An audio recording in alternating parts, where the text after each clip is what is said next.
Hello नमस्कार साथियों, आप सभी का स्वागत है बॉलीवुड पियानो ट्यूटोरियल्स में। एंड मैं हिमांशु गुप्ता आप सभी का स्वागत करता हूं। बिना सारे गामा पाधा निसा के भी आप म्यूज़िक को समझ सकते हैं अच्छे से। कुछ भाइयों को कुछ गलत भी लग सकता है कि नहीं भाई, बिना सारे गामा पा के कैसे सीख सकते हैं।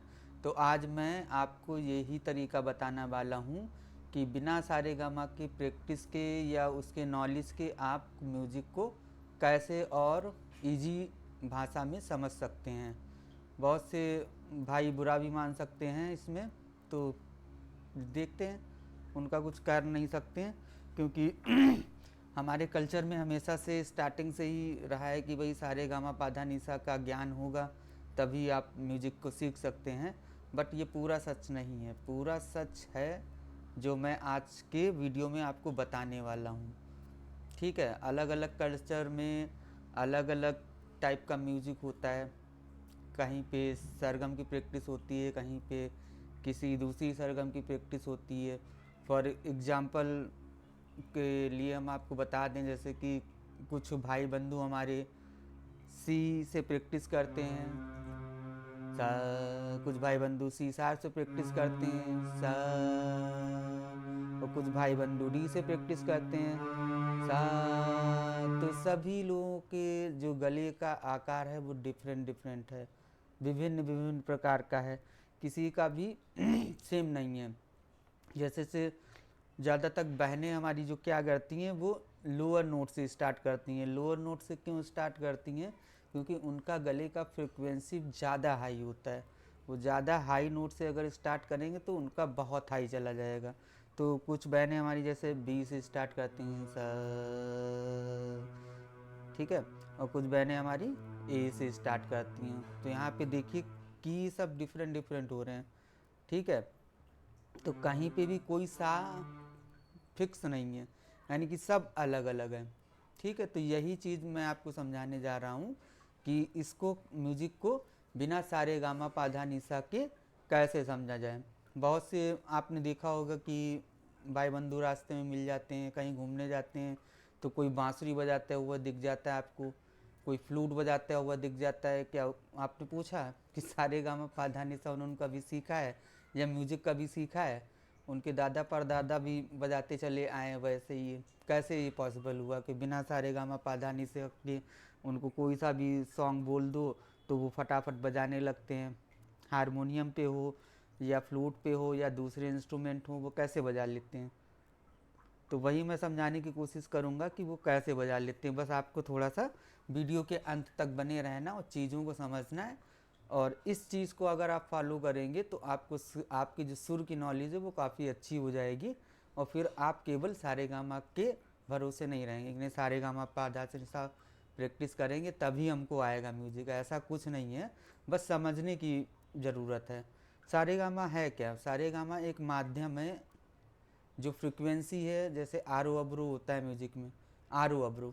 सारे गामा पाधा निसा क्या है? शब्द हैं जो उन जो हमारी टोन होती है या कीबोर्ड की टोन होती है उसको शब्द दिया गया है सारे। ठीक है, तो बहुत से जो सिंगिंग सीख रहे हैं वो जब स्वर लगाते हैं तो कई बार देखा है कि सा तो वो कर रहे हैं रे गा मा। जब वो गाते हैं तो उनके सारे स्वर एक ही जगह पे लगते हैं। ये चीज़ कई बार मैंने नोटिस की है। जैसे वो गा रहे हैं सा रे गा मा, तो क्या हो रहा है, वो सारे गामा गा तो रहे हैं वो, लेकिन गलत गा रहे हैं। सारे गामा पा वो सही नहीं गा रहे हैं, वो गलत गा रहे हैं। गलत क्या गा रहे हैं कि उनका जो टोन है आरो, मतलब नीचे से ऊपर के क्रम में जा ही नहीं रहा है, या अब्रो नीचे ऊपर से नीचे के क्रम में आ ही नहीं रहा है, वो एक ही जगह खड़ा है। इसीलिए वो भाई बंधु सही से सीख नहीं पाते हैं, वो लोग सही से नहीं सीख पाते हैं, क्योंकि ये जो मेन चीज़ है इसको समझने की ज़रूरत है आपको। ठीक है, केवल सारे गामा पाधा निसा के प्रैक्टिस से वो पॉसिबल नहीं है, क्योंकि वो आप फ्रिक्वेंसी या जो लय है या जो रेंज है आवाज़ की वो आप पिक नहीं कर पाओगे। ठीक है, तो मान लेते हैं सॉरी। तो मान लेते हैं कोई भी आवाज़ इस तरह की है, और एक चीज़ आपको और बता दें, जो हम लोग बोलते हैं उसका भी रेंज होता है, ठीक है। जैसे कोई लोग बोलते हैं तो बहुत ज़्यादा बेस निकलता है गले से, ठीक है, खरज निकलता है, बेस निकलता है। कोई लोग बोलते हैं तो बहुत ज़्यादा ट्रबल निकलता है। कोई लोग मीडियम में बात करते हैं, उनका टोन नॉर्मल रहता है। कुछ लोगों का टोन हाई होता है, कुछ लोगों का लो होता है, ठीक है, धीमा होता है। कुछ लोगों का तो सुनाई नहीं पड़ता है। तो ये डिफरेंट डिफरेंट टाइप के टोन है, ठीक है। तो मान लेते हैं, चलिए वीडियो को शुरू करते हैं और स्टार्ट करते हैं, ठीक है। मान लीजिए अब 0 से कोई पॉइंट एक ले लीजिए कि ये हमारी स्टार्टिंग है, ठीक है। स्टार्टिंग क्योंकि ज़रूरी है। एक पॉइंट ले लीजिए और उस पर सारे गामा छोड़ के केवल पिच का प्रैक्टिस करिए। पिच का प्रैक्टिस करेंगे, लाइक हमिंग कर सकते हैं, कर सकते हैं, ठीक है, लाइक ऐसे।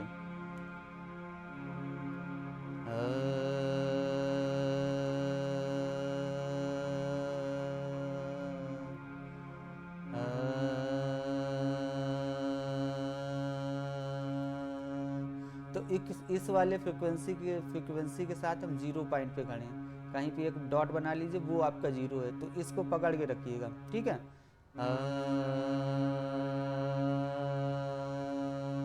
आप अपने गले के टोन के हिसाब से, जैसे आप जी ज़्यादा लो लगता है तो आप डी भी कर सकते हैं, और ज़्यादा हाई होता है तो आप बी भी कर सकते हैं। बस सरगम पे ही आपको प्रैक्टिस करना है, ठीक है।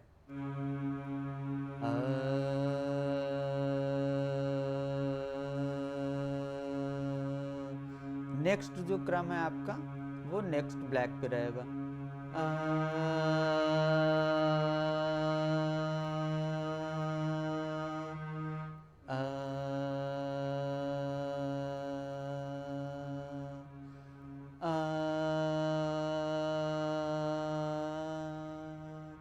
सो इसमें क्या नोटिस किया आपने, पहला जो मेरा शून्य वाला था वो नॉर्मल था, 0 पे था।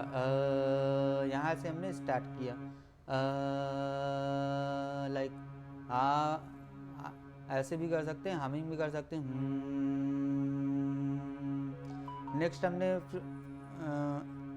चढ़ता हुआ क्रम लिया, ये वाला।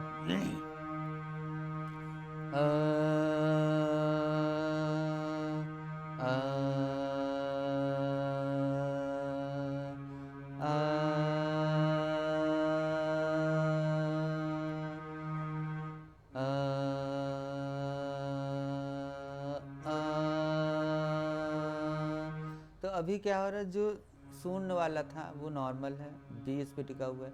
जैसे नेक्स्ट हम स्वर पे जा रहे हैं तो उसमें क्या डिफरेंस आ रहा है, ज़्यादा पावर लगानी पड़ रही, नेक्स्ट वाले जो नोट पे है उस पर हमें ज़्यादा प्रयास करना पड़ रहा है, ठीक है। तो इस चीज़ को आप समझिए, ठीक है।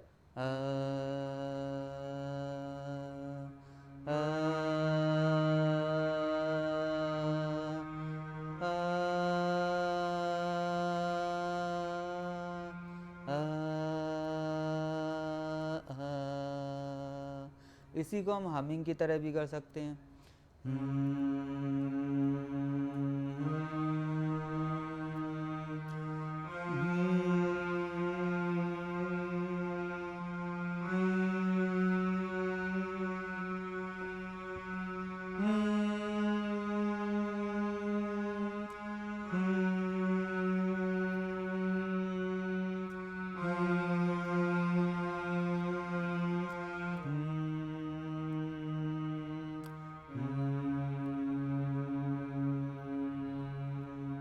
तो भाइयों, इसमें क्या समझ में आया, एक नोट से जब हम दूसरे नोट पे जा रहे हैं, या एक टोन से हम दूसरे टोन पे जा रहे हैं, तो हमारे गले का फ्रीक्वेंसी भी वहाँ पे चाहिए, सरगम के अलावा। सरगम क्या हो गया, शब्द हो गए, गाने में क्या होता है वही फ्रीक्वेंसी होती है, ठीक है, वही ध्वनि होती है गानों में भी जो सरगम में होती है, या सरगम के नोट्स को जो आप ध्वनि को प्रैक्टिस करते हैं। तो बस ये छोटी सी चीज़ आपको समझनी है और उसको प्रैक्टिस करनी है। केवल सारे गामा पर्दा लगा के, अकॉर्ड लगा के केवल प्रैक्टिस नहीं करना है, आपके गले का टोन प्रॉपर मैच होना चाहिए, फ्रीक्वेंसी जो है नोट की वो मैच होनी चाहिए, तब आपको म्यूज़िक समझ में आएगा, ठीक है। ये तो हो गया एग्जाम्पल 1 कि आपको एक आरो अवरो में ये प्रैक्टिस करनी है। इसको आप tone to tone, semi tone, मतलब एक की से नेक्स्ट दूसरे की, फिर तीसरे चौथे पांचवें ऐसे भी कर सकते हैं। लाइक ये आपने प्ले किया, जो नेक्स्ट टोन है हमारा, नेक्स्ट वाइट की रहेगा,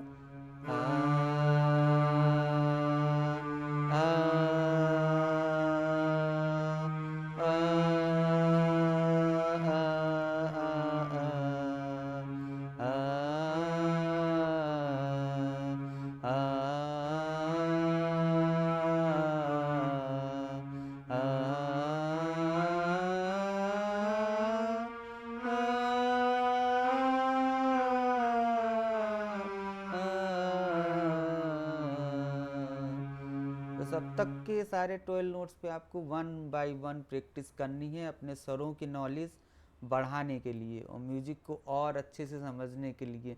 राग हो गए, थाट हो गए, सबका अपना अपना एक क्रम है या तरीका है प्ले करने का, बट म्यूजिक को समझने का तो एक अलग ही तरीका है। ठीक है, आपको कोई भी सॉन्ग अगर प्ले करना है तो उसके जो कॉम्बिनेशन है नोट्स का, उसको आपको समझना पड़ेगा, कैसे उसका उतार या कैसे उसका चढ़ाव है, जो चीज़ काफ़ी इम्पॉर्टेंट है।